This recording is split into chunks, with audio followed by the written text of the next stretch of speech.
gwatinda. Daniel Simiu Ebenyo na Emmaculate Anyango niyo mahotanire mahenya ma kilomita 10 ma gũtua ng'ongo ma Sirikwa maria matengerirwo kwambĩrĩria rũcinĩ gĩcigo-inĩ kĩa Nebo mwena wa Eldoret. Anyango ahotire ihenya rĩa kilomita 10 mwena wa atumia na kũrĩkia mbere ya Jocelyn Jeposgei na Catherine Relin. Mwena wa arume Ebenyo arĩkirie mbere ya Ishmael Kipkuril na Eldona Rangat. Mahenya ma gũtua ng'ongo ma Sirikwa maragucĩrĩria ateng'eri kuma mabũrũri 17 na kĩa mahenya bũrũri-inĩ kĩramũthĩra gũthũrima timu rĩa karirũkia bũrũri ya Kenya mĩanya-inĩ ma gĩtaro kĩa mweri na mahenya ma thothe mweri-inĩ wa Magu.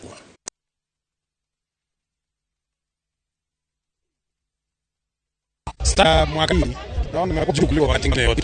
So pia tunafurahia kwamba kila kitu imeenda mzuri. Sasa tunaelewa mchezo wa mwisho.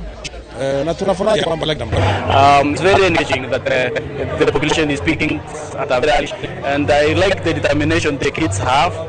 You will not even be able to think that they are kids. They are determined with all the energy and they just want to win. So which is very encouraging. We also encourage parents to support